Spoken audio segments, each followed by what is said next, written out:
always pumped to talk about the great sport of shooting here on Off the Podium. And the first time we get to talk about skeet shooting, which I'm very excited to learn a little bit more about, with a very esteemed shooter, Paris Olympian, two-time Oceanic Championship silver medalist, a World Cup bronze medalist, and the reigning national champion in skeet. It's an absolute pleasure to welcome to Off the Podium, Joshua Bell. Josh, welcome to Off the Podium. Thanks very much, Ben.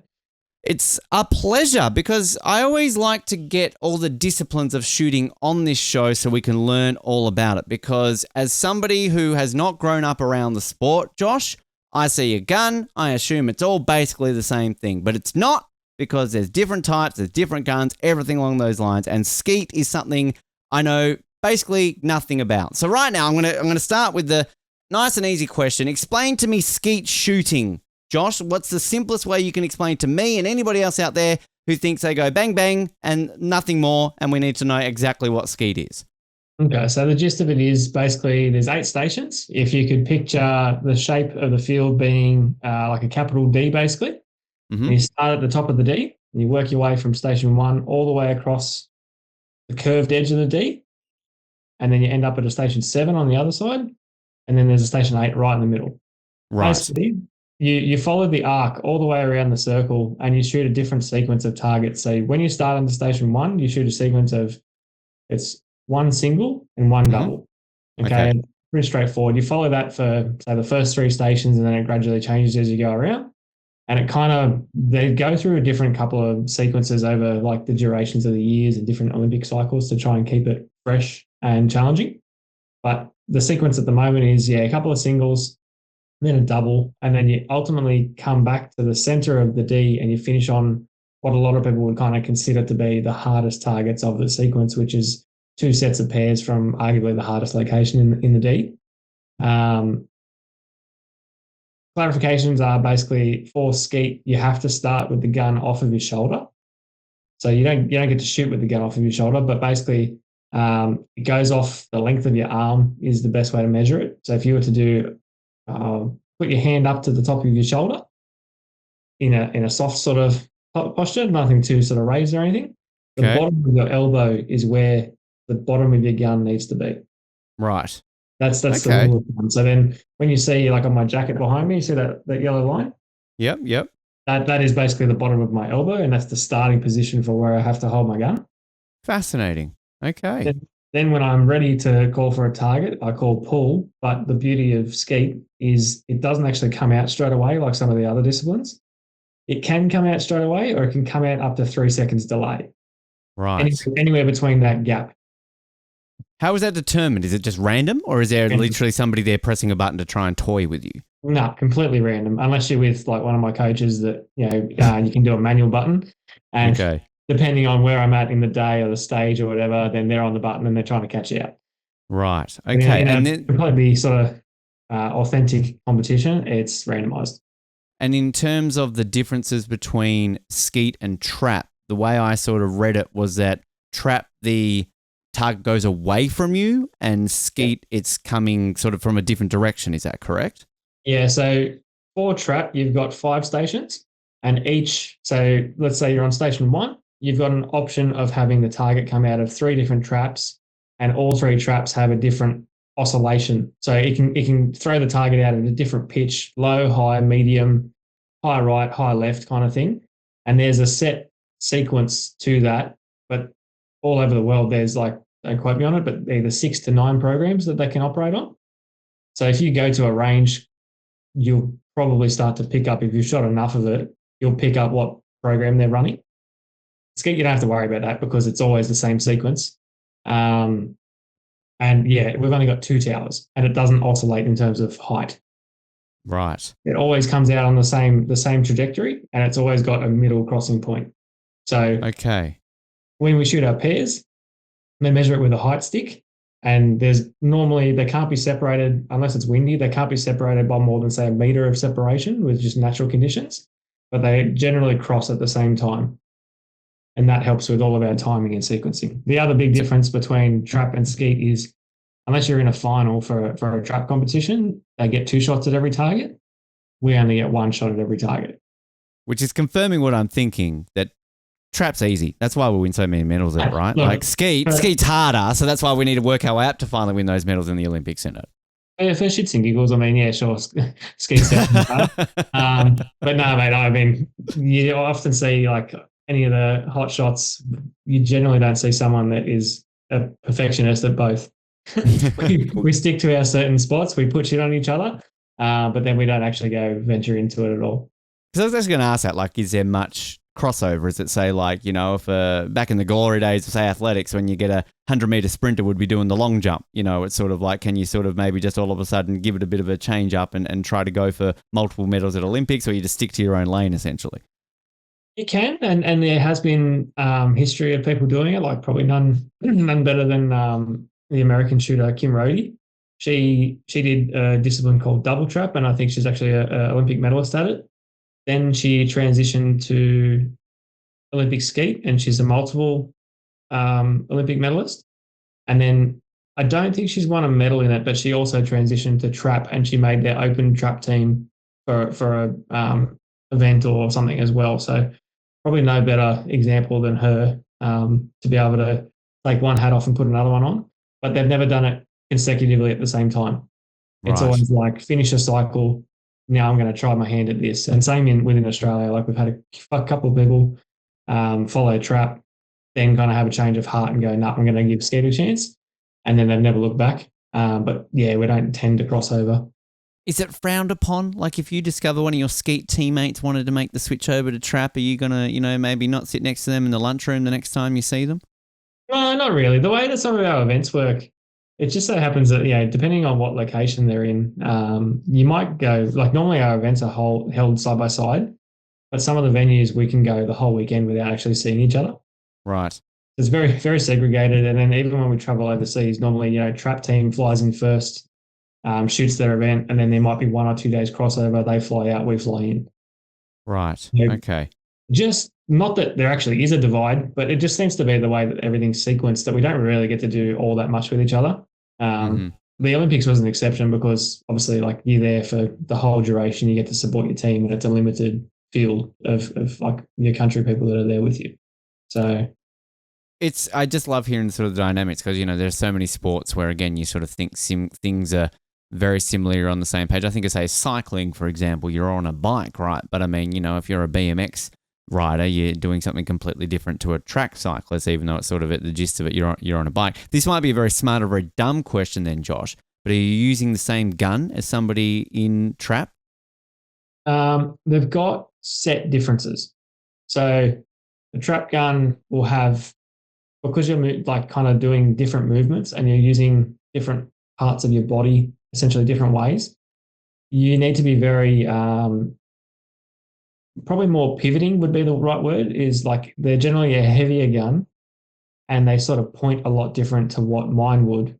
Mine would be probably far more balanced, but it also has to be able to cut through air differently because I'm moving side to side, whereas they're generally only moving in 45-degree angles. Would probably be the worst example for it. So they're a lot more, up and down, brief sort of side to side movements where I'm swinging left to right and changing direction completely. So Aerodynamics. There's almost like aerodynamics to a different gun there, I'm hearing. Yeah. Even big giveaway for a skeet gun is between the two barrels. So you've got an under and an over. There's normally a gap between the two. So when you are swinging side to side, the air is supposedly meant to cut through a bit easier. You won't see that with a trap gun. You'll see it being a solid piece right through the middle. Fascinating. This is why we get people like you on the show, Josh, because it's just learning these little intricacies that, every 4 years when we're watching shooting, that again, people like me, they're all just guns, right? No, they're not. There's clearly a whole bunch of differences to that. But for yourself, shooting, I believe you got involved because your dad did this growing up. So tell us about the journey, sort of picking up a gun, what brought you into it, and I mean, even also backtrack a little bit. What got your dad into shooting, if you know that? I think he just picked it up as a hobby, to be honest. It was a bit late in life for him and he got introduced to it. He did a bit of sort of farm, camping, bit of hunting and stuff involved as well. And then gradually as he got older and he got a bit more involved with work, couldn't really travel as much and then had a young family. That was the next best thing, I guess. Like his small group of friends would go out on, say, a Friday night, do a couple of rounds, maybe go for late night snack or a kebab or something like that after it and just have a chat.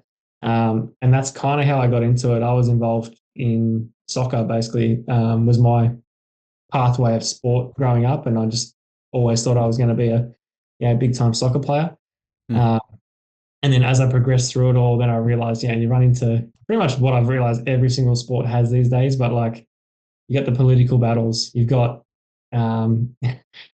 jostling for positions. I had a bad game, don't really fit in with the team anymore. This team has better opportunities, but I don't want to travel that far. All this kind of stuff. And eventually it led to me sort of losing my love for the sport. And then I just thought like it's a good time to disengage. So roughly around when I was 16, I probably gave away my soccer aspirations, I guess. But I was shooting from 12. So that was like my part-time thing with dad to be able to do. And then I'd do training during the week, shoot Friday night, and then I'd have a soccer game on Saturday or Sunday or whatever it might be. And so then the second that I gave away the soccer, sorry, then I was like, hey, I can actually start traveling, or I can start doing a bit more with dad and doing a bit more shooting training. And then it progressed from there because I'm just naturally a competitive person. So it started out with basically competing with dad, and then we went to some of the more novelty shoots and events. There's also a couple of other different disciplines to the sport, which a lot of people probably aren't aware of, but mainly you would see the Olympic disciplines because they're the ones on the TV. There's also introductory levels, I guess would probably be the best way to put it, is like the softer versions, because it'd be a bit of a baptism by fire if someone started out in the disciplines that we're doing now. You'd almost take it up and then just be so disheartened by it, you'd give it away. So there's different events. One's called Down the Line, which is a very soft version of the trap. There's either one or two machines, and they just generally throw like maybe 3 different oscillations, as opposed to 15 traps throwing different oscillations. And then my one is American skeet is the discipline that you would generally start with, and they're probably doing like, I wouldn't say half the pace or half the speed of what my targets are doing, but not too far off half the speed. And it comes out instantly, and you can start with the gun in your shoulder. Right. So just a lot less technicalities that you need to follow, and a lot less that goes into being able to do well or having a good score come out of that. I'm sure it's sort of the basics, so to get used to handling a gun and kind of the basics of shooting and things like that, that you then build up once you've got that down pat, that all of a sudden you can go to those further disciplines essentially. Yeah, and there's more of a following. Like within Australia, not everyone has the intent to be able to go and be a high competitor at a certain level. A lot of them are, golf would probably be the best relationship to it. Everyone wants to go out and have a hit and just socialize.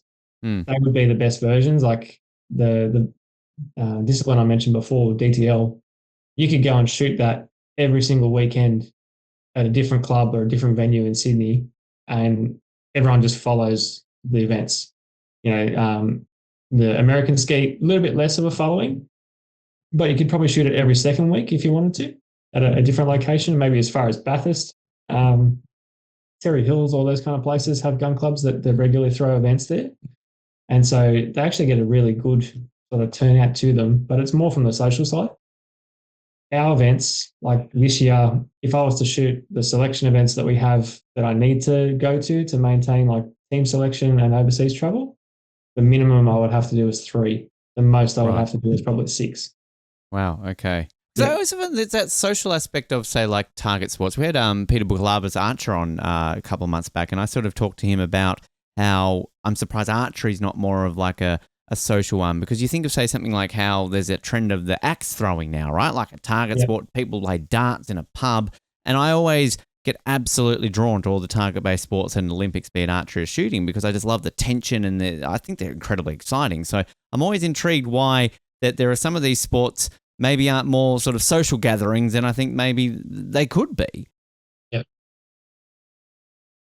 It's incredibly interesting sort of how it goes with that one. Did you have desire from a young age, be it through soccer or through it once you started progressing through shooting, to become an Olympian? Like sort of what point did maybe that sort of set your targets, pun intended, when it comes to interviewing a shooter, of course, to reach that goal?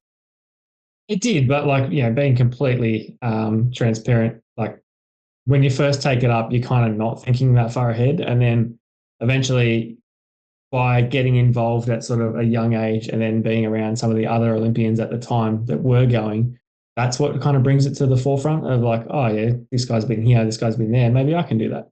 And then it's just through general exposure, kind of seeing how those people compete, hold themselves as well, and communicate, I guess is probably the best way to say it, is what probably brings it like, yeah, to being a goal. Like I always wanted to be competitive, always wanted to have some kind of sport related ability in my life. And I just, once I realized that soccer wasn't it for me, then I put all my focus into that and just thought, how far can I take this? If my maths are correct, Josh, you would have been about 6 in the year 2000 for the Olympics. Being a young child in Sydney for the Olympics, did you have many experiences, get along to any events and kind of soak up what the city was like at that point in your life? My dad took me out to the gun club, the range there, but I don't have any photos to basically the girls. Yeah, I don't have any recollection of it. I don't have a photo to say it or anything like that. The best thing I've got is saying goodnight. Hello, we've got a friend. Hello. Introduce us to your daughter while we're here right now. Your daughters, they're both here. Well, good afternoon. Shower. We had a Hello. shower. Had a shower? Yeah. Look at that. You're all nice and clean right now. For our audio listeners right now, we've gotten Josh's 2 young girls joining us right now on the show. Introduce us. Who have we got right here, Josh? You've got Isla. Say hi, Isla. Say hi, Ben. Hello, Isla. And Millie, you say hi, Ben. Okay. Hello. They're now super famous right now. You're both alongside your dad and just everybody's loving this. This is a special treat. Your dad's telling us about going to the shooting at the Olympics when he was a little bit older than both of you. 6 years old, a little bit older than that. Were you there for any like Michael Diamond or Russell Mark or anything like that? Yeah, so I was there for the Michael Diamond event. But like I said, I can't really like remember anything from it. That's great. That's very interesting to see that. I'm loving sort of the addition of this to have the girls joining us on the show. Bye-bye. See you later. That just wins the interview right there, Josh. I don't know how we're going to top that. I've got to come up with some big questions along that side. I mean, special time though. Special time for the sport, special time for the city, special time for the country, and obviously great Michael Diamond, obviously Russell Mark, as I said too. Not quite the skeet side of things, but I mean legends in the sport in Australia, of course. Very much, yeah. And they still do such a big thing for the sport nowadays as well. Like any opportunity they get, they're more than happy to kind of throw their weight behind pushing it in the right direction. Or, even I've got a bit of exposure to Russ's wife, Lauren. She's been sort of doing the training and coaching with me, and she helped me do a bit of prep work in the lead up to Paris, which helped me a lot, even just sort of what I took away from it as well. So, yeah, I can't thank him enough, to be honest. Do you find also too that when you qualify for Paris and outside of the competition side of things, that you can speak to them about just the Olympic experience? Because, any athlete can sit here and talk about how, yeah, it's all well and good to go to compete, but there's a whole bunch of other things that come with being an Olympian that you're probably not used to at every other competition that you go to. Yeah, it's kind of, I don't know, it was very surreal to go through. Probably the biggest thing was comparing it to like a World Cup sort of environment. World Cups, the best way I could describe it is probably, everyone turns up with something to prove. And then the Olympics was a very different vibe. It was everyone kind of had a mutual respect that you've earned your right to get to that crop because it is such a small like bracket of people. And I guess the mutual recognition is that anyone on their day can probably take those medals away. And I think everyone else just gets like immersed in the atmosphere of the games and wants to soak it all in rather than get caught up in what would be like a World Cup environment of really just like tunnel vision and not taking it all in. Mm. And it is a bit different for us as well. Like our World Cups, as much as they are very well sort of documented and displayed and broadcast, the Olympics is just a different beast. You got cameras every angle, the crowd, the atmosphere. I've never experienced a grandstand like it for where we shot. And I was fortunate enough. A lot of people don't think that it was a blessing, but I was fortunate enough to shoot all of my events with the French team. Mm-hmm. So the home favourite in my squad for Paris, and then in the mixed teams event with Ashland, we also had the home team of the skeet team as well. So every single shot that they had, the crowd is going absolutely mental. And I wish I could have got a photo of like the Frenchman shooting with me in the background with a smile ear to ear, because I was just loving it. Yeah. It's so interesting hearing that, because it's sort of just I've spoken to other athletes who maybe have gone up against someone from France during those Olympics or in the same vicinity, and yeah, it's sort of a lot of people assume that, oh, that's it's an off-putter or things like that, but I've heard a lot of stories about how kind of almost you can, I don't know if this is how you did it, but you almost channel that crowd into thinking that maybe they're there for you or something along those lines. You can kind of feed off that essentially when you're competing. Yeah, probably not so much as that. Like we had a little Aussie crowd, which you could hear. The French would be up here, and the Aussie crowd would be like trying to do their best, but they just couldn't get there. But I think I just like really refined it to the fact of, I may never find myself in that position again. So I'm just super fortunate to be in that spot, and I'll be able to remember that feeling of following the Frenchman for, however many years to come. And not everyone got that exposure. Whereas a few of the other people that were shooting in the layouts next door that couldn't kind of foresee the crowd like roaring or getting behind the shooter, that was more off-putting than what it was for me, knowing the sequence of how everything's going to go. So that probably worked out for the better as well, I would say. You've got 7 years then to make sure that our crowds in Brisbane are channeling that and showing the French that, there's no better crowds in Australia, right? Correct. Yeah. That's how that's going to work. Yeah, I mean, sort of that journey though. I believe once you sort of started taking it full time, the soccer went away and shooting was what you're focusing on. That journey nearly did take you to both Rio and Tokyo, if I'm not mistaken. So can you sort of give us a bit of a understanding about the Rio and Tokyo cycles and sort of what happened with those ultimately that led to third time lucky essentially in Paris? Yeah, I guess Rio in a nutshell would probably be, that was the first time that I thought, like I'm actually in with a chance realistically. And I'd put a bit of work in to be able to be in contention for it. But then it also highlighted the fact that I was, fell short in a fair few areas, one of them being maturity, the other one being probably the technical aspect as well, and a bit of self-belief. And in that environment, it just it amplifies everything so much. If you have any self-doubt about your ability, or like if you focus too much on who you're competing against, all that comes to the surface and then it just eats away at you. So that was probably the biggest exposure. I had a pretty good run there, but I ultimately fell short. And in the Rio selection, they took 2 shooters, and then everyone since that. So for Tokyo, we only got 1 quota. We only won 1 quota to be able to go. So that made things even tougher. And then the same thing happened for Paris to be able to win 1 quota as well. So it just made the selections all that bit sort of tougher, knowing there is only 1 spot available.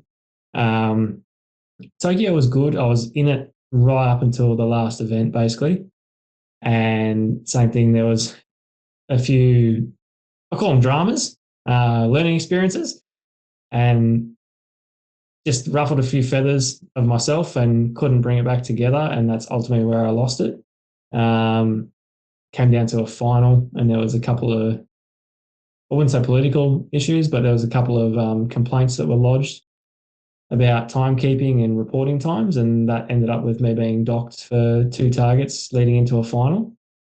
Probably the biggest learning curve that I brought out of that was the final at the time was out of 60.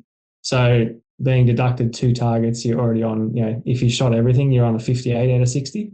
No one won the final on a 58 out of 60 or better. So in my mind now, if I had turned around and just accepted that and shot them all, it would have been like a fuck you and I'm going anyway. Yeah.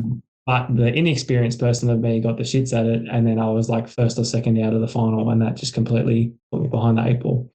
So, wow. Yeah. Just on that though, like, I mean, how, you don't have to go into the details with it in terms of what happened, but I mean, like, how much time do you have to sort of, as you said, maybe accept it and give them the fuck you, or kind of like obviously the opposite with it? I mean, is this something that happens overnight? Is it on the same day? Like, I mean, kind of what happens? It's on the same day. So normally you get given a scheduled sort of time of when your rounds are on. Then the qualification is done. They draw a line through it and they select the top 6 people. Yeah. If anyone is equal, you have to do what they call a shoot off to select the order, because you carry a bib number. So the highest ranked person is number 1. the lowest ranked person is number 6. And you gradually go through a stage of progressive eliminations after a certain amount of targets, and the lowest score drops off in 6th place. But if you're on the lowest score and you're equal, the person with the higher bib number drops off instead. Right. Unless it comes down to the gold medal, then you have to go and shoot off. So the bib doesn't carry anything for the last decision. And they nominate, say, like, your qualification finishes at 2. You normally have like an hour and a half of a rest period, and you have to go through weighing your shells and things like that, get the bib number that is allocated to you, put it on your back, and then report by, say, start time for the final is 3 o'clock. Your reporting time would be 2:30, and they allocate an area that you have to be in for that set time. I was 10 minutes out of the reporting, 10 minutes, 10 meters out of the reporting tent, and I got reported for not being in the reporting tent. Wow. Yeah. How do they measure that? Like, I mean, is there somebody literally with a ruler or something like that, Josh? I mean, that seems very technical. Yeah. And then when you finally make your way over, they tap on the watch and they say, yeah, it's 2:47 or something, and you missed your reporting time by 2 minutes, so you docked 2 targets. Jeez, and you've got basically no time then to be able to, like, well, hang on a minute, mate. No, I'm here because you basically got to head down, bum up, and get into it. Yeah, we actually Wow. there was a broadcast, and it got delayed by a good 10 minutes because we were kind of going back and forth with disputing it. But the way that the rules were read basically says you have to lodge the complaint now, but then as soon as you walk off the field, you have to then go and follow it up. But that's not the case. The second you walk off the field, you accept the decision.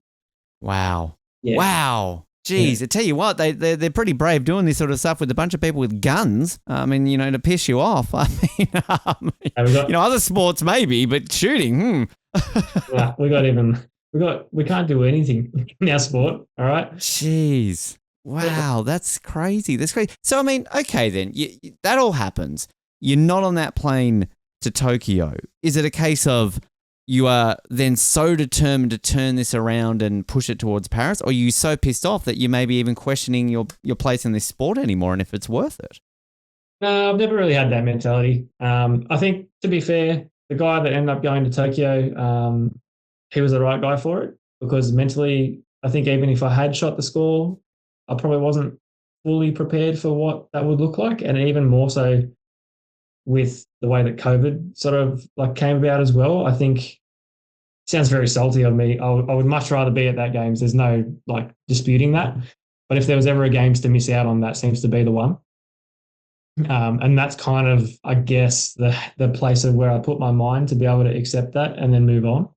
Yeah. And then, going to Paris, I just thought, like, hit the reset button, work on everything that I can actually control, and don't let it come down to a dispute.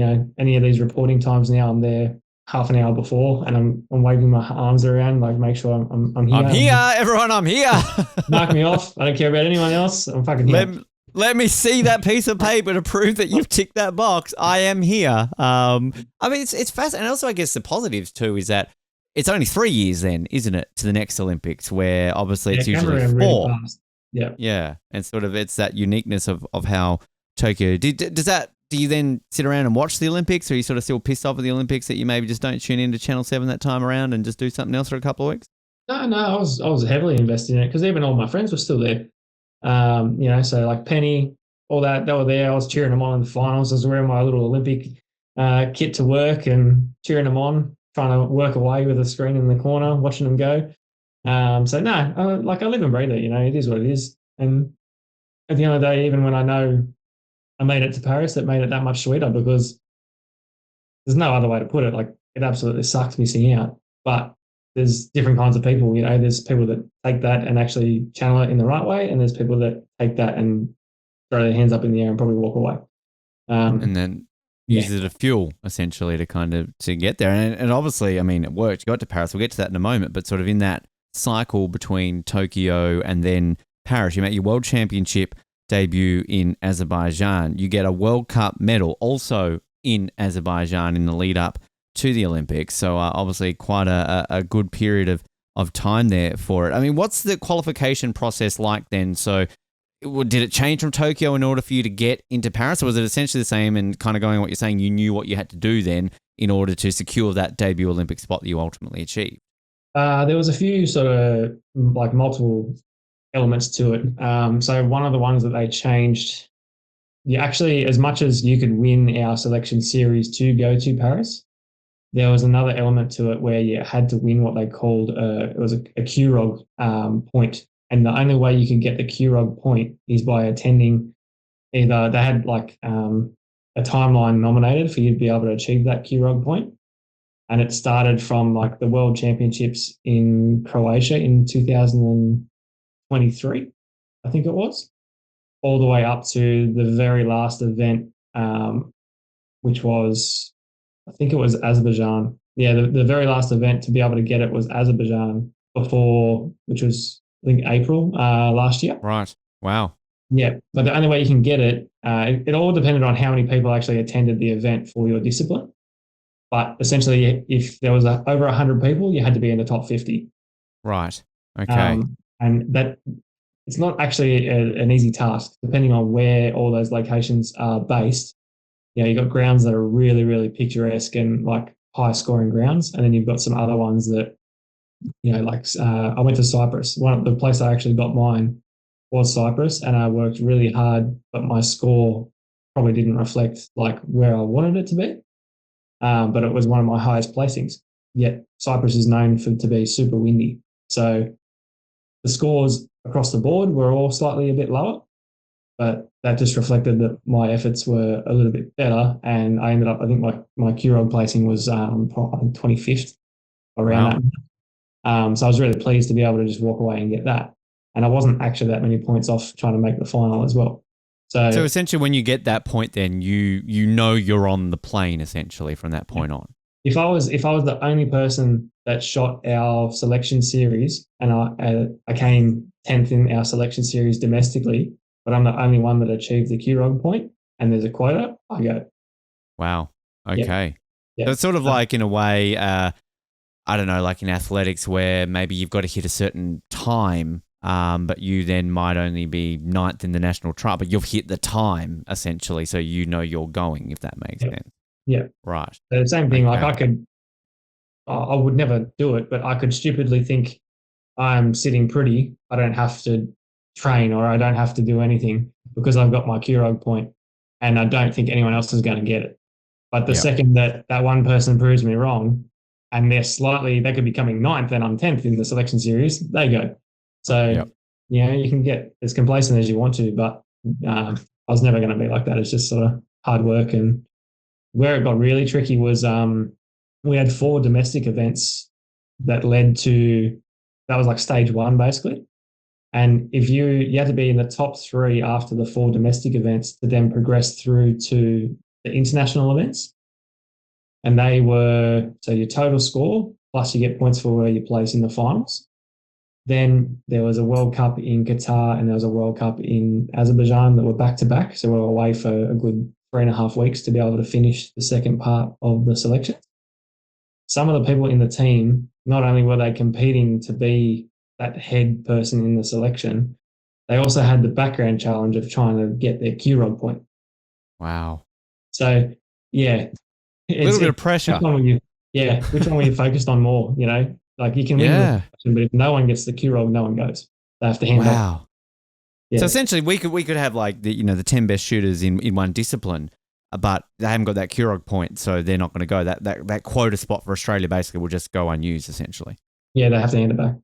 Wow, insane! That's an incredible sort of thing. This is where I love learning about different sports and their qualification processes, and even then, obviously, things like quotas and selections. It gets all very, very complicated. I'll fast forward it then to the moment where you've got the QROG point, you've got the selection, but like you knew you were going. I'm not even talking about that day where you get the boarding pass, right? When the public knows you're going, but the moment where that you know, what was that like for you, Josh, to officially know that you were going to the Olympics? I had goosebumps, like head to toe goosebumps. And like, as much as the very first thing that I wanted to do, I don't even know what time zone I was in. But I think I found out in Qatar, I'm pretty sure, or it might have been Azerbaijan. But I just had to sit. I was actually out near like a pool area, and I went and sat on one of the day beds and just kind of didn't do anything for like a good 10 minutes. But the first thing I wanted to do was ring my wife and tell her. Um, but I had to have that time to myself to kind of process it all and then think about what I was going to say. And then I didn't end up saying all that much. I just kind of blurted it out, and then I didn't know what to do after that. And then the next call I made was to my parents as well, which like they weren't really expecting. They weren't not expecting me to make it, but they just weren't expecting to find out the way that they did. So yeah, no, it was amazing, and I still remember it clear as day. Like it was out of the blue in a way, but such a such a personal achievement as well. Like not many moments in my life where I've wanted to kind of give myself a pat on the back. I'm always, my harshest critic, always looking at, okay, you've done this, what can you do next? Or like, always changing the level or changing the bar of where you like want to kind of be. But that was at the time like my glass ceiling. Mm. And knowing that I got there, that was all well and good. But then now, after coming back from Paris, you kind of realize, okay, whilst it was one of the most incredible things I'll probably ever do, I fell short because I didn't get a medal. And drives you on. It drives similar to that missing out on Tokyo drives you on to making the Olympics. Now the not winning a medal at one Olympics and drives you on to winning one at the next Olympics, essentially. Yeah. And you're like, yeah, it was incredible. I did everything I possibly could in my power, and I'm not like one bit disappointed in how I performed or how I held myself or anything like that. But we've laid the platform now. We believe in ourselves, and we're going to go again. Which we're going to, I've got a few questions to ask about that because I sort of love how you're setting yourself up for LA. But I mean, just on that sort of that moment, was there, say, another moment when you got to Paris, maybe when you got the boarding pass, maybe when you put the uniform on? Like, is there a moment that it kind of hits you that I am an Olympian? I think probably the announcement was cool, but because it was still like on domestic soil, we flew down to the VIS and we did an announcement. It wasn't like it didn't really sink in. The probably moment I would say it really sunk in would be even because of the way we flew in and then we flew to Paris and we were on a bus straight from Paris to Châteauroux, kind of bypassed the village, bypassed any of that kind of atmosphere. And Châteauroux was done nice, but it still was like the sub-site, obviously, so it wasn't to the same scale. Probably the biggest moment that hit home about actually being in Paris and being part of the Olympic team was the first time that we got to go out onto the field of play and see all the colours, see all the grass, see the greenery, presentation. Grandstand was the big one. It was empty, but holy shit, I was fucking scared. It's like, wow, there's something I didn't prepare for, and I couldn't imagine it being full of people. And the next thing that was full of people. So, yeah. It's. I mean, that's the one thing I found there was just no matter which sport you went to, just the atmosphere. And obviously that's your job. You're a professional shooter. You're going around, so you're used to seeing those competitions. But there's so many sports that I went to in Paris that I'd never seen before in person, and then to experience it on an Olympic level, to see everything there, like. I'm digesting everything in, but just to kind of see, something like table tennis, which I'd seen at the Commonwealth Games, but not at the Olympic Games, and just to see the atmosphere. And then going to what you were saying before about following a French shooter, the French just got behind everybody with the red, white, and blue, right? Like it didn't matter where they were or how good or bad they were. Like it was just insane. So, I mean, and you obviously also too, you've been to World Cups, you've been that, but I look at, say, something like a Commonwealth Games. It wasn't in Birmingham, was it? So, like, you didn't have an opportunity to experience a multi-sport event where you kind of had a warm-up to that. So, essentially what I'm saying is that you got, like, just all of this come to you at once, a grandstand, and boom, there you are. You're at a massive event like the Olympics, a little bit more than you used to, essentially. Yeah, probably the closest thing I've been to would be the grounds in Azerbaijan, because they're one of the ones that very few have a grandstand centered for, like, their finals range or their location. So that does get kind of jam-packed, but then you don't have home crowd. You don't have, one of those or bigger than one of those per layout that you're on. You can hear the next grandstand going nuts as well. And, yeah, just like, I don't know. I think it's something simple, but it just comes down to, like, the imagery around the grounds, presentation, all that stuff. Everywhere you look, Paris plastered here, Olympic rings plastered there, the colours of all the countries, no one wears them prouder, like, head to toe kits, whether it's Aussies, green and gold, whatever it might be. Like, yeah, I just love looking at any of the team kits. I'm like, oh yeah, look at that brand. They've got this guy. Yeah, it's what you wait for, I guess. I was just like a kid in the candy store looking around, like, oh my god, act cool, act calm. Yeah. It's really is amazing kind of when you experience that. Did you then also get involved in pin trading, uniform trading? I mean, tell us a bit about sort of the out of competition Olympic experiences that you sort of got yourself involved in. I did, but being fully honest, the pin trading that we had at Shadow Row was nowhere near as good as when we finally got to the village towards the closing ceremony. And then the inner athlete in me was like, you got to keep that shit out of your mind for a little while. Focus on the event. That's what you're there to do. And then you can have some fun or muck around or get involved in that kind of stuff. So I was all about the business in the first half, and then the second half was where I kind of relaxed a bit. And yeah, I've got a fair few pins on my thing back there, a couple of rare ones that I had to try and find. But what was your favorite? What was the rarest one that you ended up getting? the Irish one is actually pretty cool. Okay. All right. Yeah. Don't know if I saw that one. Did you try to get something like a North Korean one, or sort of one of these countries where you're like, oh, this would be a bit special? Yeah, there's a few on there. I don't actually know which one it was. He's going to get, all right, I'm intrigued to see the collection here because we've had a few different ones sort of going around and what you get. And maybe we can get Yorick back on here to kind of, our pin man to maybe essentially kind of look at what you've got and see what they're worth. Yeah, okay. I've got Turkey. Oh, yeah? I got Brunei. Okay. That was a pretty unique one. Yeah. Oh, yeah. Bring it over. Let's have a look close here. Again, for our audio listeners, check out the video version of this because Josh has got the lanyard here with all the pins. Oh, they're still on the lanyard too. Like, I like the fact that you've just not even touched them since you've gotten home. The Dominican Republic? Yep, okay. Gee, that's a healthy looking lanyard there. That's putting some of the ones that I had to shame there, to be honest there, Josh. That's looking good. Yeah. That is a nice pin. It's just presented well. There's nothing but and then I held on to a few of the Aussie ones as well because I was going to ask, how many Aussie ones did you actually get? Because they were rare as hen's teeth. I mean, the amount of times I got accosted for them, I only got given 2 sets. I kept one for myself, of course. So I only had 5 to trade and they were gone in a day. We got more. So because we did get to the village late, there was someone that was kind enough to set a whole heap of slide. Right. So we got there, we did like the induction into the hotel village kind of thing. And then they gave us a whole heap of pins. So I reckon I probably had like 20 or 30. There you go. People in Paris who are coming up to us all the time, you need to go a bit further south to Shadow Row. That's where all the pins were for the Australians. There you are. That's the secret. We just hoarded them. We didn't trade too many in Shadow Row. We just hoarded them and waited till we got back to Paris and then went nuts. Although I am disappointed. I wanted to get the Snoop Dogg one. Yeah, the Snoop Dogg one was that. The one which I think Yorick's hooked me up with one with the Dutch clogs, which I've got. Yeah. I've got those. On the way. They're not on there. They're in my shooting glasses kit.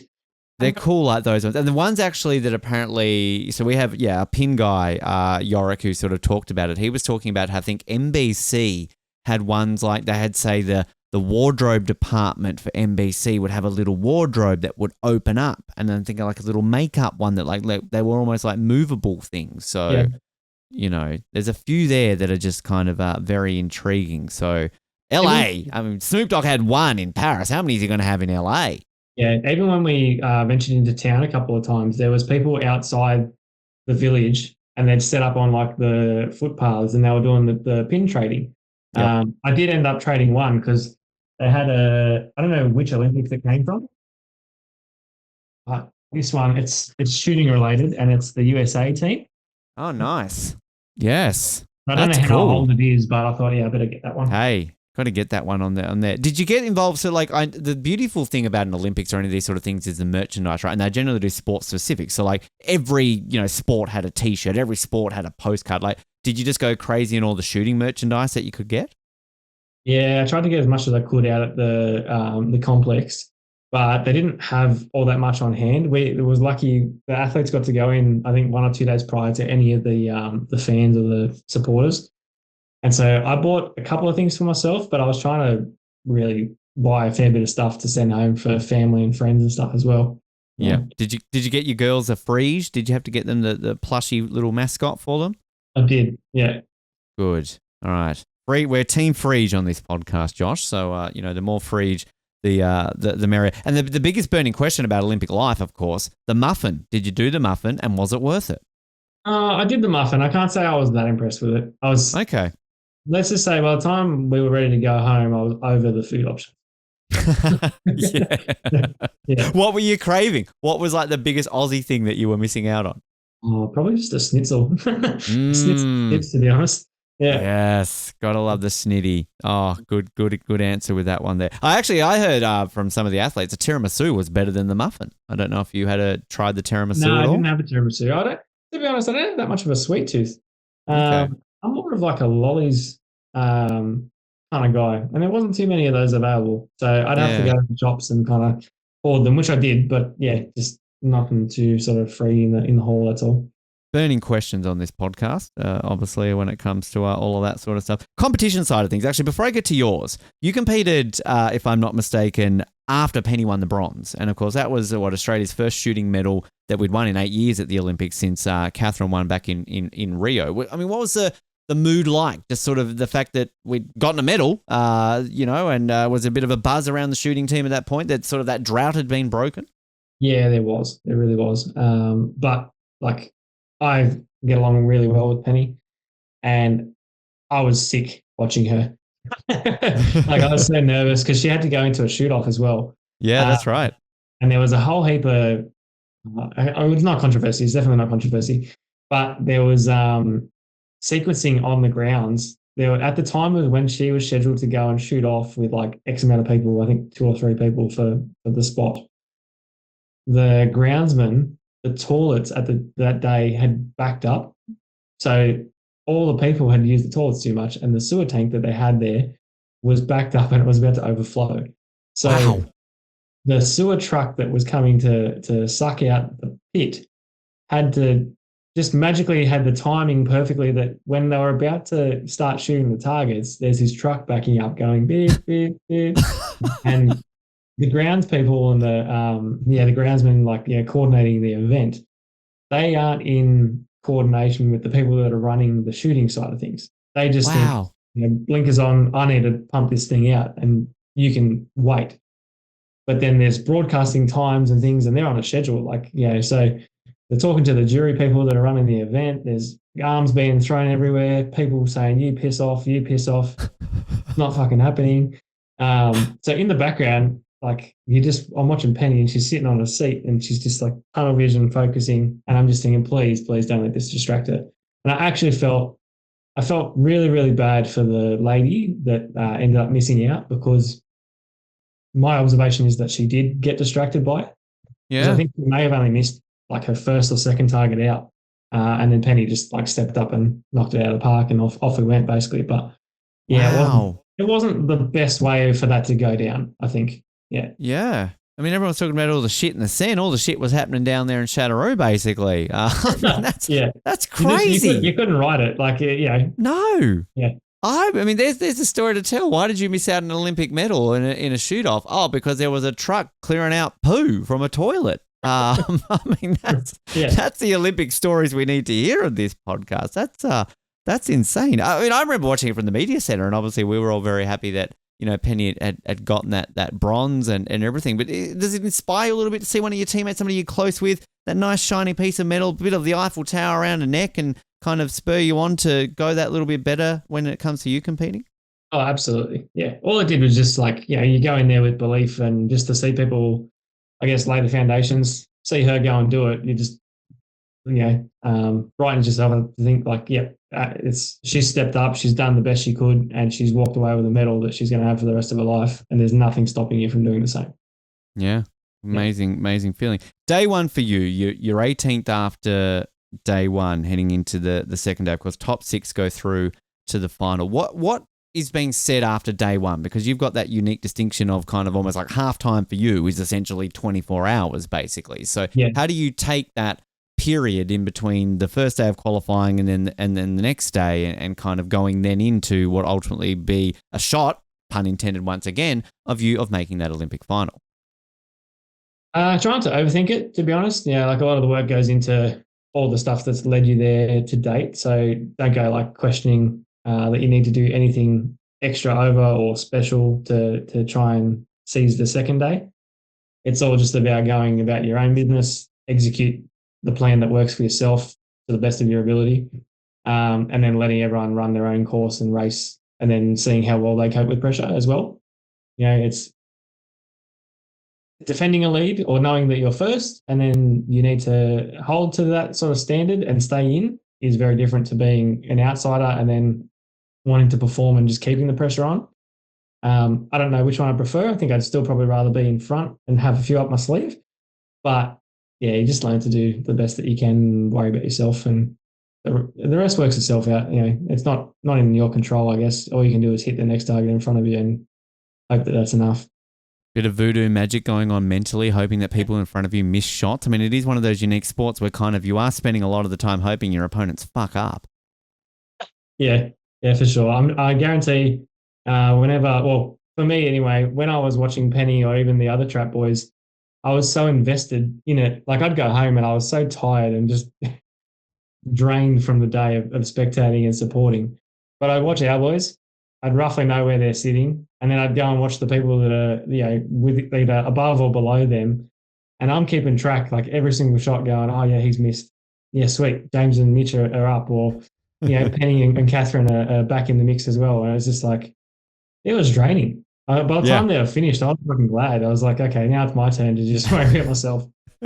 I think I was covering Penny's final, and yeah, it's sort of that case of I'm marking down things and trying to work out things. And again, this is coming from somebody who watches shooting once every 4 years, of course, Josh. So I'm no expert at all, but like it's interesting. And I do always love a sport where like you kind of in a way have to cheer for somebody not to do well. I mean, it's not a nice thing, but at the same time, like I mean, we're all competitive inside. We want our country men and women to do well. So it's kind of like, oh, what a shame they missed it. Let's go, Penny. Let's go, Josh. Yeah.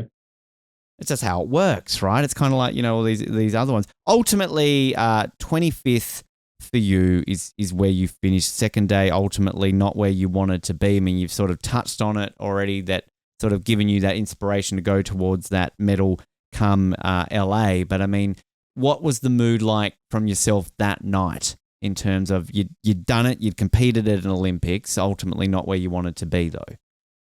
Yeah, still pretty proud. Wore the colours, like really left nothing on the table. I didn't have the shits or anything like that. I just knew I had more in the tank, and I knew that might not have looked like a final position or a medal at that point in time, but I definitely knew I could have been top 10 or something like that. Was probably where I was thinking. I think my last round, I kind of just let a few more go than what I realistically wanted to. I don't want to let any go, but I think the realisation of not being in the final at that last round probably got to me a little bit as well. And so just a little bit tense, or, probably what I touched on before about overly wanting a result rather than just trusting in the process.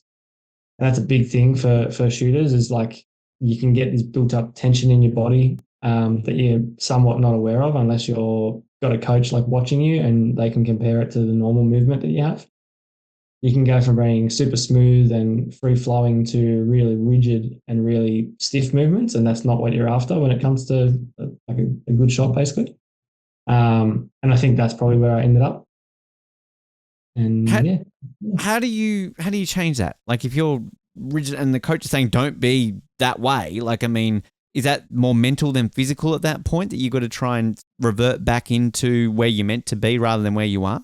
Yeah, it is. It's just being mindful the whole time of being in control of emotions, mindset, one target at a time, not overly assessing where you sit in terms of like for the event or what you need to hit to be able to make an event or make a final or anything like that. It's just do what's in front of you, basically, and not watch anyone else, not take that into account. Probably the best way to put it.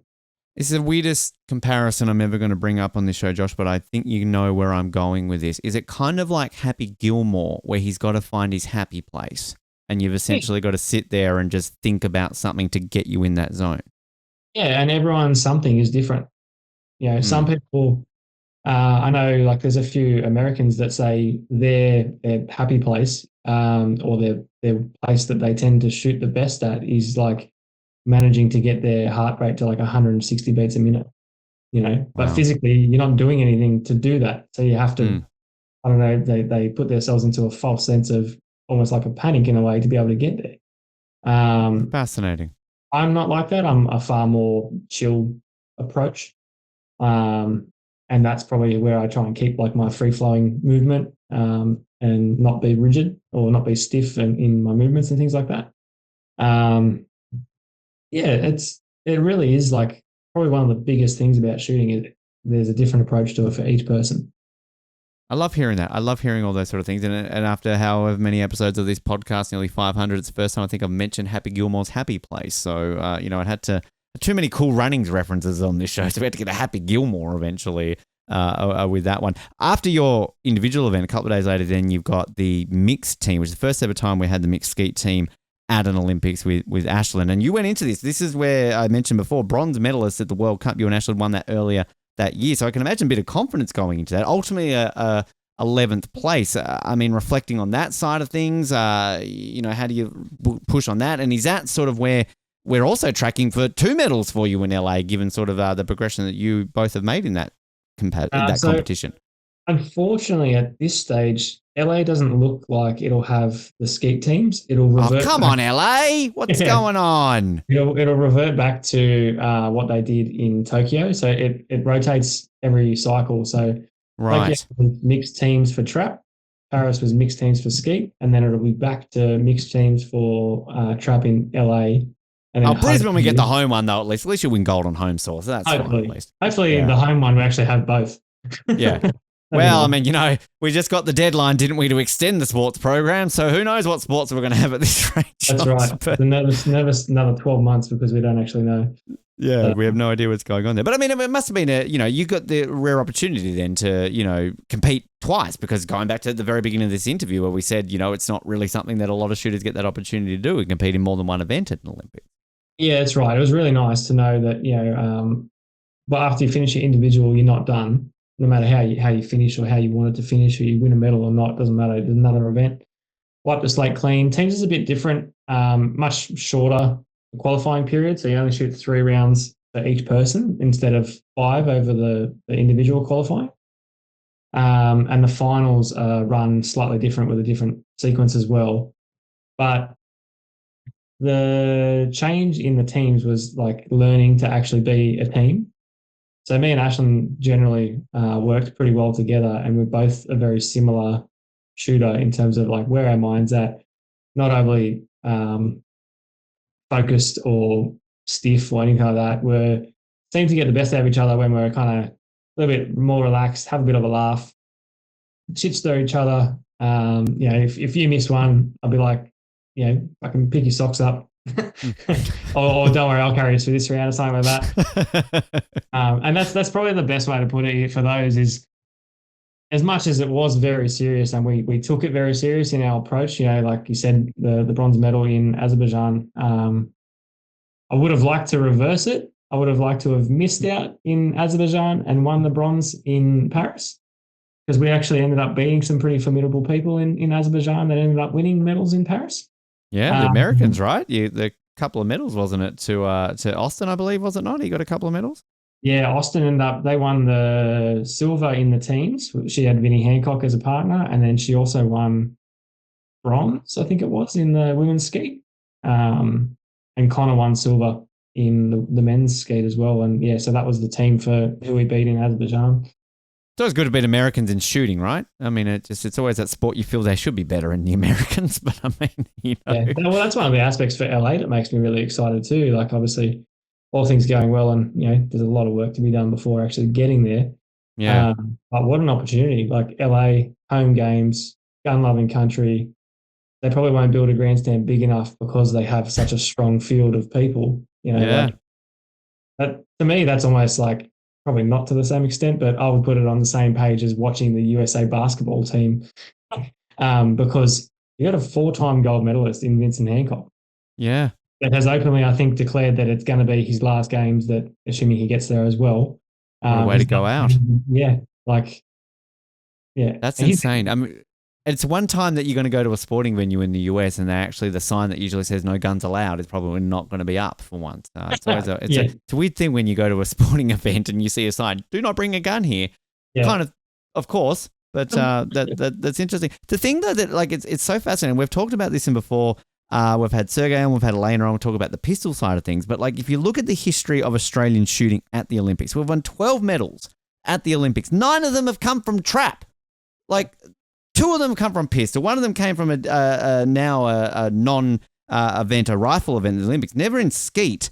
I tried to look this up. So our best ever finish at the Olympics in skeet was Ian Hale, who got 8th back in Los Angeles in 1984. So the reason I bring that up is our best ever result at the Olympics was in Los Angeles. So come 3 years' time, this can be broken. You can not only get better than 8th, but you can finally get a skeet medal for us, Josh. Because, I mean, it's an insane fact that 9 of our 12 Olympic medals have come in the one discipline. Yeah. I think there might be another, I don't know if it's going to be a close statistic. He still might come out in front, but Keith Ferguson actually came really close in Rio as well. It was either maybe 1 target off, like he was top 10, I think for sure. I think it was 10th he finished from what I was looking It might have through, been from a countback as well, though. So, like, yeah, right.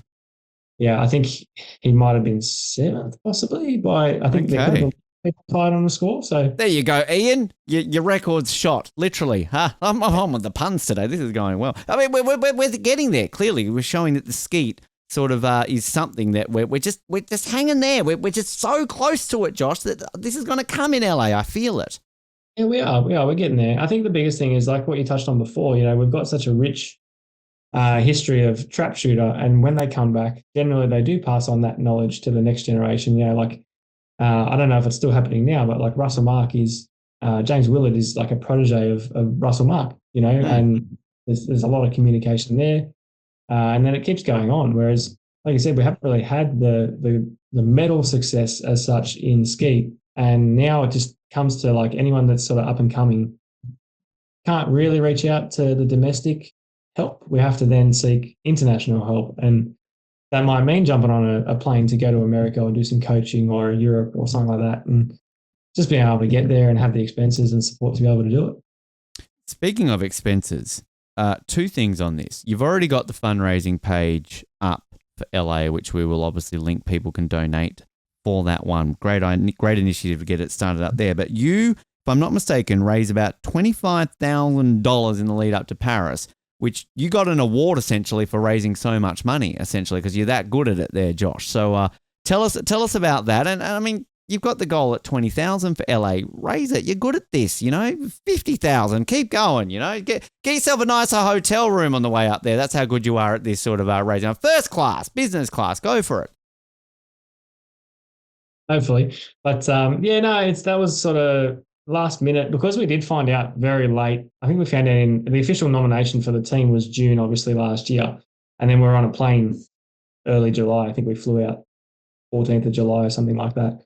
So the turnaround to be able to raise the funds is very hard, considering you can't market yourself that you're on the team until June. Mm-hmm. You know,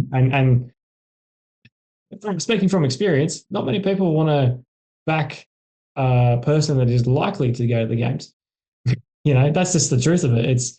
It's far better to be like, I am going, and this is how much it's going to cost me, and then they're instantly behind it. As long as you can hold a conversation, speak truthfully about your aspirations, why you're doing it. It resonates really well with people. Tell them a bit about the background in sort of like the AIS funding or lack of, or whatever it might be in the sequence of why you actually don't. You're getting a paid trip essentially. It's not keeping the lights on at home. It's not feeding the family while you're away. It also doesn't take into account the amount of time you took to travel and be selected for that year as well. You know, if I took a snapshot of last year from January through to August when I come home from the games, I was away for 4 to 4.5 months. Wow. Yeah. And you've obviously got a young family too. So, I mean, you know, that's a long time being away from 2 children under the age of 3 as well. Yeah, yeah. My wife wanted to kill me by the time I got home. But that Hide the aside, guns. Hide the guns. she's a shooter as well, so it doesn't really help me. Oh, But yeah, like that aside, obviously, couldn't have done it without her support and a big support system, and like thinking of the bigger picture of wanting to show my kids that what's achievable in life if you put your mind to it, and even if it does take 12 years to be able to get to it, that's probably one of the other big factors that changed from Tokyo to Paris. Is I actually had the birth of my kids. Um, and I'm still very driven for myself, but that probably lit a fire that I never thought I had. To be able to show them that not even just in sport, but in general, like if you put your mind to something, you'll achieve it, no matter how long it takes.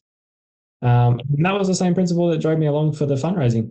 Like, okay, I'm in a bit of a shit spot. I fall in this really hard grey area of the AIS funding where you kind of have to achieve a certain amount of success overseas, whether that's like be top 20 at a world championships, make a final at a World Cup, win a medal at a World Cup or something like that.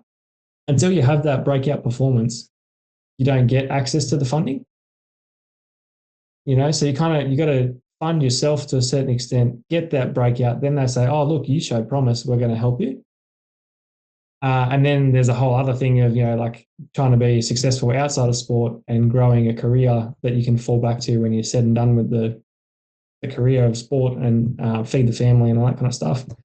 Then in the background comes in, there's like prorated caps for depending on what your income is, if you're actually entitled to the funding that you may be getting. If that makes sense. So there's so many, I wouldn't call them loopholes, but there's so many things that are regimented when it comes to the AIS funding that it's better to wipe the slate clean and just be like, I'm not going to get it. And just go out there and kind of do these fundraisers essentially to go out there and kind of push it out there yourself. I mean, 25K, that's pretty impressive, Josh, to be able to do that. And I'm saying you did this. I didn't see any Josh Bell t-shirts out there. I mean, so many Olympians out there had the great t-shirts. I mean, you could have got more because I think every time we get a guest on the show and they got a t-shirt to sell, I'll buy one. So, just saying, if you want to get some extra dough, get some Josh Bell t-shirts. They're on the way. Oh, good. All right. Good. They're on the way. All right. They're in production. Well, not production. They're in design, R&D.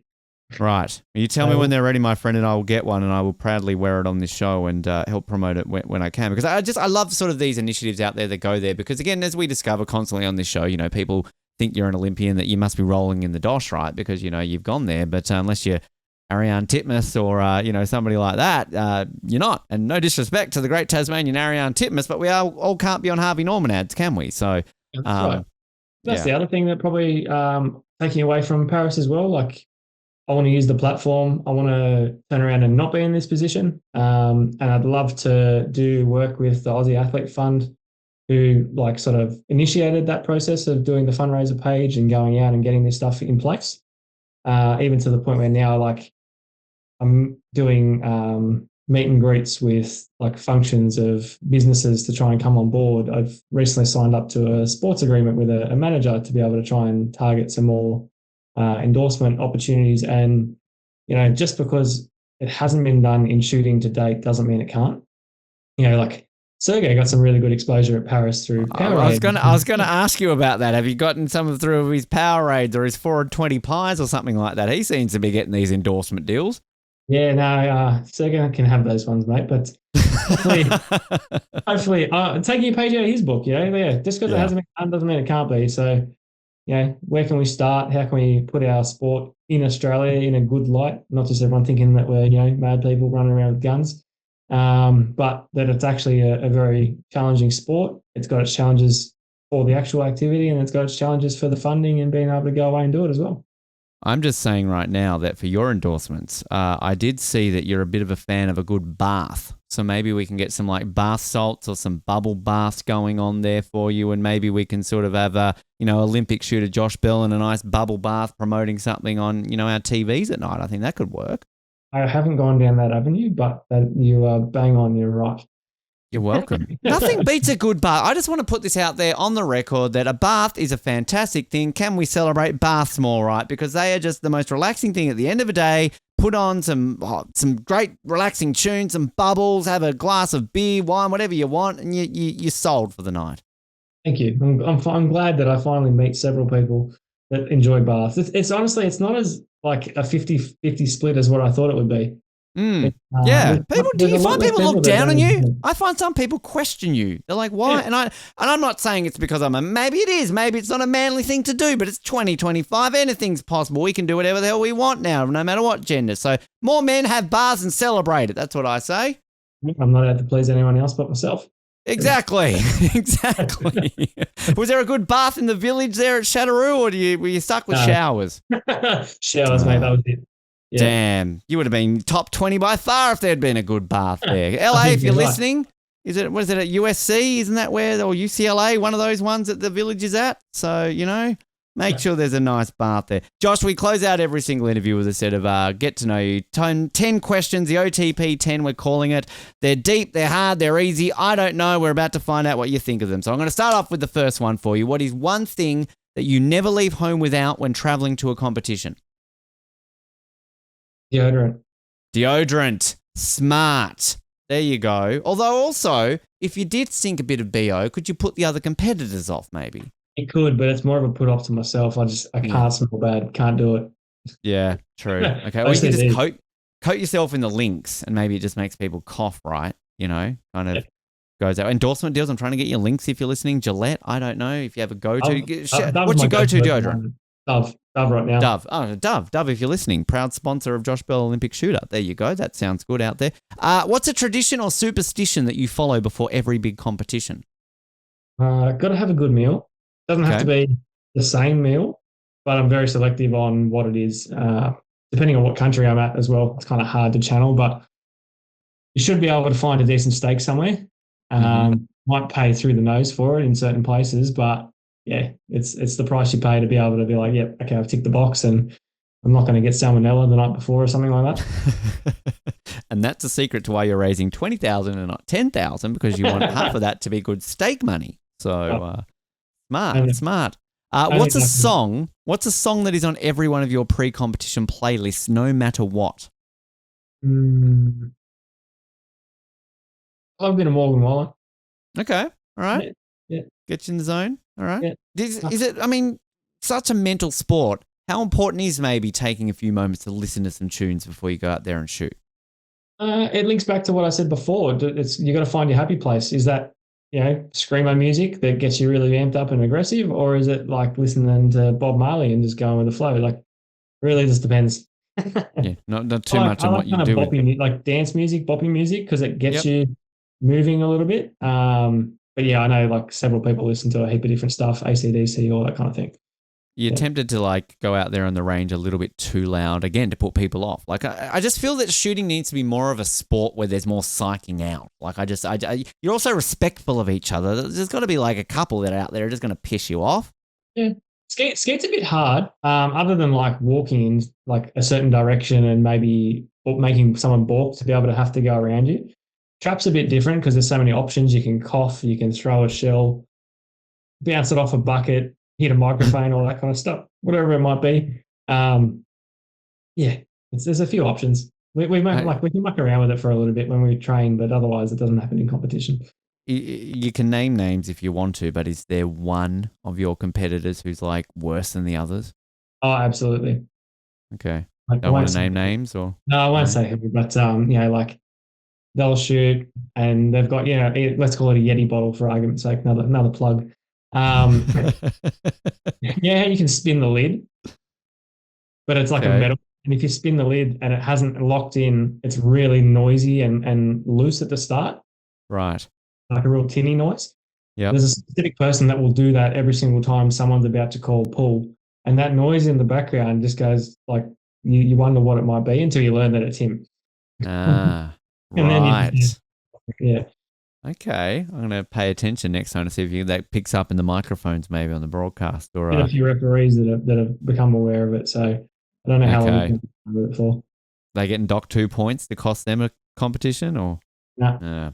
See, unfair, right? That's just not right. What is the most unexpected or funny DM that you have ever gotten as an Olympian? Recently, actually, I did a video for a childcare center, It was like a local Olympians thing that they were reached out to try and find someone, and didn't have much luck of finding someone to come to the centre, and just with work commitments, I couldn't do it either. So I phoned in a set of questions and a video. And then in reply to the video, once it got done, there's a Camden show that gets done once a year, and it's a big thing for our community. So that childcare is actually going to be doing a scarecrow competition. And I'm the scarecrow theme for the year. Wow. I never thought in a million years I was going to be on a scarecrow, but yeah. So they're actually dressing a scarecrow up like you. You don't get to dress up as a scarecrow. They're just basing they're their doing scarecrow. one as me with like the Olympic sort of like theme and all that kind of stuff. Wow. Okay then. I'm trying to work if that's a good or a bad thing. I see a bit of both on either side there. I felt privileged. Yeah. Okay. Well, I mean, I'm going to go with the positive. Go with it. Yeah. Okay. The Josh Bell scarecrow. You know, the Camden show. How big is the Camden show for people who maybe want to check that out? It's pretty big. I think it's weekend. Is it the 3rd and 4th? Am I right in saying the 3rd and 4th of April or something like that? Give them a plug if that's the case. If it's not, well, people can Google it. That's thereabouts. Proud sponsor of Josh Bell. Oh, there you go. 4th to 6th. That's a decent time. People that probably come through, I would say. Wow. Okay. Got to be cheaper than the Royal Easter Show. I went to that when I lived in Sydney. I'm still recovering the finances from that one. It's a mini version of that. It is definitely a bit less, but it's a mini version of that. More horses. Right. More horses. Yeah, more horses rather than whatever they've got out there at not Docklands. I'm thinking the wrong city. Ben Homebush. There we go. I know my cities of Australia. You touched on food before. Good meal before you compete. And as you said, it depends on where you're competing in the world. So on that, what is the weirdest thing that you've ever eaten at an international competition, and did you like it? Egypt. I ate some kind of version of a slop for breakfast. Okay. Right. Okay. I'm not in a rush to go back to Egypt anytime soon, because the range, they've built it in, I wouldn't say in hope, but in promise that they will have an Olympic Games at some point go there. So it's a really massive infrastructure. Hotel is within like 300 meters of the ground. So there's no buses. You literally walk down with your equipment each day. But the hotel doesn't have people go to it nonstop. So they only bring in hotel staff whenever there is an event, which is like every 1 or 2 years. So you go to order a coffee. 1, it is shit. And 2, it takes half an hour to get it. They don't know what you're asking to order, like a standard coffee or whatever it is. And then the buffet and the breakfast is like limited options as well. Yeah. Wow. And is this in that new, because they're building a new capital there, aren't they, in Egypt? And I think that's where they're trying to get the Olympics, right? It's not Cairo. This is in a different place. Yeah, correct. Wow. Crazy. I've heard some interesting stories about parts of the world. I think learning somebody went to Turkmenistan, and this is a place where basically very few Westerners get to go to unless there's like a big competition and just these things that they do. But that's fascinating. There you go. I didn't have a good meal in the whole time I was at Egypt. Wow. Okay, then. Note to self when you ever go to Egypt. You might have already answered this one then. The next question, what's your ultimate guilty pleasure meal after a big competition? I would say probably the schnitzel. Yep. Yeah. Okay. Now, is this a plain schnitty or is this a palmy? Like what's sort of the go-to with it? It's homemade. It's a plain schnitty just with mushroom sauce that my wife makes. It's the spot. Good answer. With some like crispy potatoes in the oven. Don't go wrong. Because it is, I don't know about you, but like generally whenever I'm overseas, if you think about food you miss, it's never like your Vegemites or your Shapes or your Tim Tams. It's usually like the stuff you can't ship over in a box, right? Like it's like you physically. No matter where you are, let's say Italy, for example, where there's amazing food. Yeah. You'll eat pizza, you'll eat prosciutto, you'll eat melon, whatever it might be, pasta every night. But you just can't get that specific thing, and it doesn't hit the spot anywhere near the same. 100%. 100%. Mine is always, and I've said this multiple times in the show, but is your corner store dim sim. Your trashy $5 for $2 shitty dim sims, which have no nutritional value at all. But they are there's something about those, isn't there, that you just miss? Yep. Just golden parcels of crap, but who cares? They taste so good. From McDonald's, it just doesn't taste the same. Like you have a meal somewhere, it's nowhere near as good as when you get home. Yep. It's just completely agree. Completely. There's a noodle place here in Hobart, which again, I've lived wherever I lived in the world. I know you can get noodles. It's not something like you just short supply, but there's this one noodle place here that just does the type of noodles that I like the best. And the first thing I do when I get off a plane in this city is go and get these noodles because I'm just like, I miss these noodles. Comfort, like you used to. Yeah. Yeah. Shout out to Dave's Noodles in Hobart. Sponsor this podcast, by the way. That would be very nice. If you could swap sports for a day with any other Olympian, what event would you choose and how do you think you would do? That's a hard one. Winter or summer, by the way. It doesn't just have to be summer. If there's a winter sport maybe that you want to try, we'll throw that out there. I don't think I would be very good at winter sports at all. No? Don't want to throw some curling stones down with Dean and Tarly or something like that? No? I'd like to think I'm cool enough to do a half pipe, but the reality is I'm not. I'll just end up on my ass. Swap with Scotty. Scotty could shoot. You could get in the half pipe. Why not? I do like the canoeing. Like I'm a big S Fox fan. Obviously, I think that's pretty cool. The kayak cross that they did this year as well. Noemi. Pretty different. I thought it was pretty interesting. Yeah, I'd give that a go. Yeah. Did you bump? I know you did the closing ceremony. Did you bump shoulders with anybody like that? Ray Gunn was there at the closing ceremony. Of course, that video went viral. I mean, did you who was the coolest person you met from Team Australia at the closing ceremony? I would probably narrow it down to one person. I met heaps of people. Probably the party in the lead up to be able to get on the buses and go to the venue was probably the best part. I don't know if you saw any footage of the Aussies, but we had a congregation of like a kilometre long, and we had stereos, and we were singing all Australian classic hits and things like that. So we were with the swimming team, rubbed shoulders with some of the Matildas. Great. Jess Fox was there, but she was being her.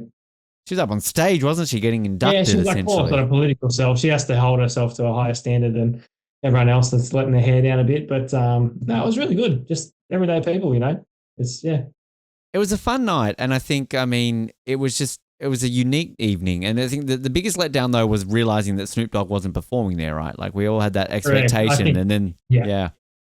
And then when it was pretty interesting to watch people rush the stage, though. That was a bit of a clusterfuck. Were you one of them? Did you go up on stage? I wish I was. I was too far away. Otherwise, I was going to do 100%. Come on. Were you close to Tom when Tom jumped in the stadium? Were you far away from Mr. Cruz? I was. Yeah. So he exited where he came onto the stage and then went down in a little corridor. I was next to one of the corridors.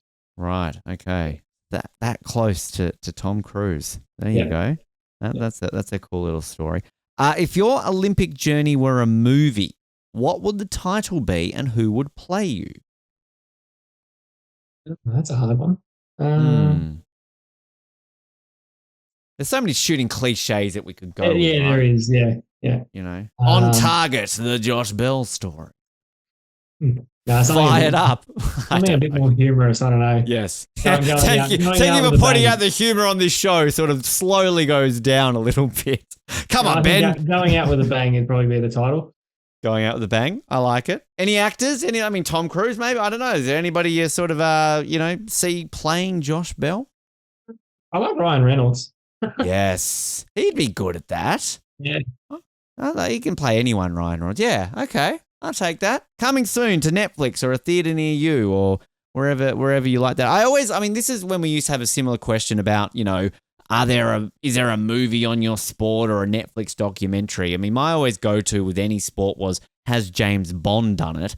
In 25 films he's shot a gun, but I don't know if I've ever seen him do skeet shooting before. So, Jason Statham. Yeah, exactly. Good one. Yeah, I like that. That kind of works. This one always makes me scared because if you answer this with something I've already asked you, then my job is just a failure. What is the one question you're tired of being asked? And as a follow-up to that, what's the one question you wish people would ask you instead? Probably just like when you first approach the sport, like, how many people have you threatened with your gun or something like that along those lines? I've only made a few references to shooting other people, Josh, so not too bad. But pretty much that. And then what I wish people would ask, it's probably a tough one. It helps me for my next time I interview you. It's mainly a cheat, basically. Yeah. Help me out as well. Maybe more like where do you see yourself in like 8 to 10 years or something like that? Or where do you see the sport in 8 to 10 years or something like that? I think that's probably a good talking point. because obviously like there's so many climate change items and just sort of environmental impacts that we need to look at through the duration of the sport as well. Like at the moment, everyone's using lead shot. That'll probably change in the next sort of 3 to 4 years. We're going to have to go away from lead shot and go into something that is either recyclable or biodegradable or something, you know, all those kind of avenues to be able to keep our sport relevant and actually be able to have it at 2032.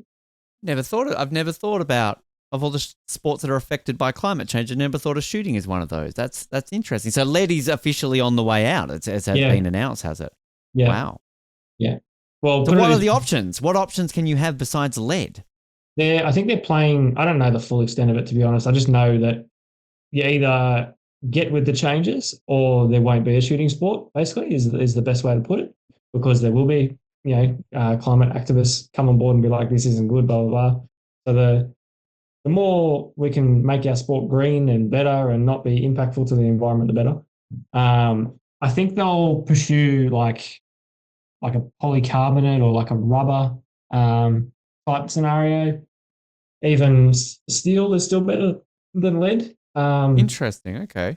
But I think they will go away. They'll find some kind of composite to be able to do it. You know, imagine if you could recycle. Fascinating. Imagine you could recycle tires into little lead pellets. Yeah.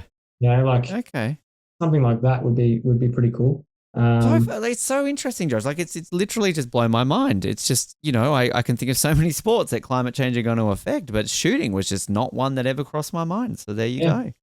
Things you learn on this podcast. Very fast. You answer that so beautifully. There you go. From now on, we need to ask not only just shooters this, but like, how is your sport going to be like fucked up by us fucking the planet up, essentially? You know? I mean, is athletics the only one that's not? Like, they just run. So, you know. I think swimming's pretty safe. Yeah, swimming too. Yeah, we might not have any water left. Or maybe too much water, depending on how you look at it. If you're in Amsterdam, probably too much water, right? The Dutch are going to be really better swimmers in the future. Final one for you today. The deep question for you. What is one lesson you have learnt from losing that you think has shaped you more than winning? Probably go back to the Tokyo scenario as well. Just like that make or break attitude, I guess. You can turn around, get the shits, throw your hands up, walk away and accept it, or you break it down into the best steps that you can and go about executing like each item to the best of your ability, you know, and it comes down to being honest with yourself. Did you actually do every single thing that you could in the lead up to doing better, or did you fall short in an area and that may be why you fell short and failed? Not because the other guy was better, but because you actually didn't fully commit to the plan that you put out, you know, kind of thing. And at the end of the day, you also got to just be able to, you can't win everything. I don't care what anyone says. Everyone's got their day and you can be the best at whatever you do, but someone's going to have your number at some point and you just got to be willing to embrace it. You know, I try and make a difference with anyone that's up and coming in our sport, whether that's like funding aspect because they don't get support, trying to teach them some of the lessons that I've learned or some of the experiences that I've had raising the funds as well, to go out, be approachable, go sit down, have a conversation with people, tell them what they want to do, improving technically in the aspect of the sport as well, and just all around trying to improve and, you know, bring our sport into a better light. So that's probably it. Great answer. That's why we asked that one last, to throw it out there on a bit of inspiration and get people in that zone. Josh, it's an absolute pleasure to learn about your journey, the sport, everything else in between. If people want to follow your journey between now and LA and also sponsor you, plug your socials, plug where they can obviously give you some donations in between now and 2028. That would be fantastic. Thank you for your time. Beautiful. Did you want to plug it? Like, did you want to actually plug your socials? Like, did you want to give them a... Sure. It's, Instagram is Bellyboy. Facebook, Josh Belly. And LinkedIn is Josh Bell as well. But it's like a crossover between my working career and my Olympic career. Crosses over well, right? Jill's there. And we will link people to those, of course, as well, and also to the donation page where people can...